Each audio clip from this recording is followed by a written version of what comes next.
Hello and welcome to Pro Trader Strategies Market Commentary for Friday, October the 23rd. I'm Eric Wilkinson, and yes, you very well may recognize me from mainstream media where I've talked about the economic data, the geopolitical environment, how that impacts the markets with my market analysis. I do the same thing for you folks out there, but I go a little bit further in these market commentaries and layer on option strategies that I find based on those assumptions we come up with on our economic, geopolitical, and market analysis.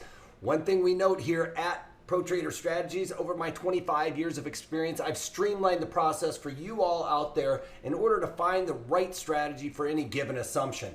Something I struggled with, probably like you guys do, on any given day was directional assumption and finding out the tea leaves and whether or not a stock index or whatever was going to go up or down on any given day. Well, I'll tell you what, just trying to read those tea leaves and determine the directional move is only a portion of the battle, because most of these people that are saying that they have the silver lining, or that they have the key to finding the right directional moves, you know what? Those market setups always have a tendency to fail. And why do we need to have option strategies? Because they are the highest probability trade you can put on around any given assumption. I often have the wrong directional assumption, but over 25 years, I have made tons of money on options. Why? Because you don't necessarily have to pick the right directional move in order to make money the way that I've set them up for you all in my guidelines to trading options. So make sure you check out. Right now we're doing the roadmap, so follow that. It will follow along a directional assumption we come up with, and then we find the right strategy for that. It's not always just picking an option strategy out of a hat, like buying a call to have a bullish assumption.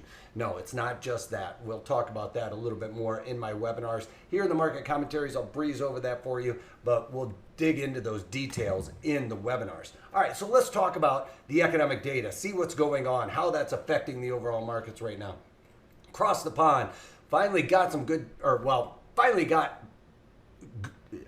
always want to say good data, and it doesn't necessarily imply that it is strong or anything like that, but very important data across the pond. And one of their most important data points is the flash services and flash manufacturing PMI. And PMI, remember, is Purchasing Managers Index. That's forward looking. That's what we want to look for, because those purchasing managers are seeing the demand come in, and it is a forward looking because they are looking out into the future as to what they need to do with their products and services. All right, so French flash services PMI coming in at 46.5, expected to be 47. Anything below 50 is contraction, anything above 50 is expansion. So we're seeing some contraction there.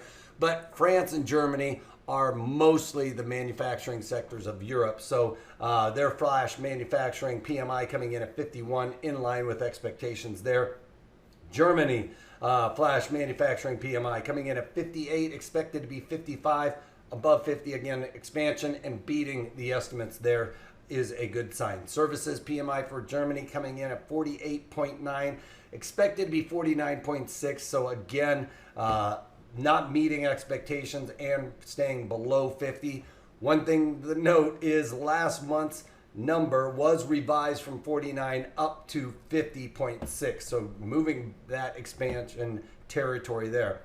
All right, the rest of the European region there, manufacturing PMI coming in at 54.4, better than the expected 53. Services PMI for the broader European region outside of Germany and France coming in at 46.2, expected to be 47, and another revision to last month's number, only up a couple of tenths though. Great Britain manufacturing PMI, flash manufacturing PMI, in line with expectations at 53.3, and the services PMI for Great Britain coming in at 52.2, and that means that we also get our flash manufacturing. It's not the one that we really look for guidance. We look at our ISM, which is the Institute for Supply Management PMI numbers, but we'll go over them anyway, and they came in for manufacturing at 53.3 and services coming in at 56, better than the expected 54.7. All right, so overall markets today, Are these economic data points really influencing that? No, it's all about the stimulus again and kicking the can down the road. It's like they are just trying to keep themselves in the media spotlight with this whole stimulus package back and forth between the Republicans and the Democrats trying to get something done, and it does not look like it's happening this week or today, especially. All right, so let's get on with the markets. Breaking below $40 a barrel in crude oil, just by a dime, but at the point of control. Like we've talked about this, like it's on repeat for me right now. Gold futures down $1, but pretty much unchanged after yesterday falling below that key level of 1923. That is where we're really looking for. We settled above there, but immediately yesterday, without any stimulus, it seems like gold is going to struggle going forward anyway. Bonds making a bit of a move today, getting back above that Fibonacci 50% retracement line there, moving back above that. I expect us to want to migrate back up towards 178. But the problem is with this chart setup, we have lower lows and lower highs throughout here. So it seems like we've had a couple, like 1, 2, 3, 4, and they basically say 5 is kind of next in a move like that. We're usually having 5 waves like that. So we'll have to watch and see if that's going to come to fruition, because that would push bonds down into the 160 handle, which I would not be really expecting, to be honest. All right, VIX is slightly moving higher, and that's because we're seeing some weakness across the board heading into the weekend here in the equities. As you can see here with the Dow Jones off 153 points on the day, the NASDAQ off by about 32 points on the day, E-mini S&Ps off by 8 ticks on the day, 8 points on the day, and you can see just pretty much straight weakness throughout the day. Probably going to see more continued weakness, I would expect, heading into the weekend, especially without a stimulus package.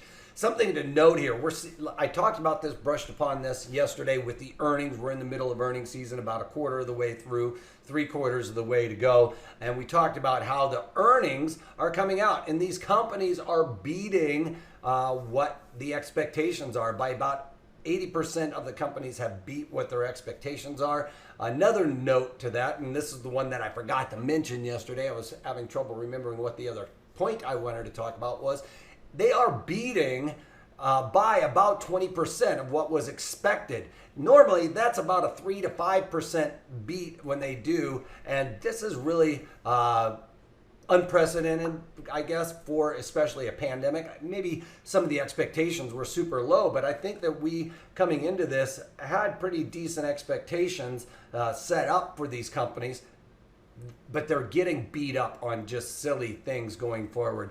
And that is really causing some weakness. It seems like the play for earnings is to be shorting anything. The risk is to the downside more so than the upside, and they are really getting beat up for some crazy things like I talked about there. We can see Intel had earnings. Now, I said I was going to play this, but was getting ready for my webinar and kind of spaced out on it, luckily, thankfully, because I probably would have been thinking to play this to the upside. But Intel down 10% on an earnings beat, and that is on revenues and their earnings per share adjusted EPS, both of those beating on that headline number. The one thing that they said, forward guidance looked really good. They missed on their data center segment, okay, and that fell by 12%, which was expected to be starting to become more of a significant role that they would be playing there. Pandemic's done very well for computer sales, but they're missing on these data centers, and that was the key to this big sell-off here, is just missing on that segment of their business. So Intel really getting beat up. And IBM, we talked about this, they are trying to get over into the data center and the cloud segment, higher margins there. I've talked about that. Street doesn't really like that, though, with IBM in that case.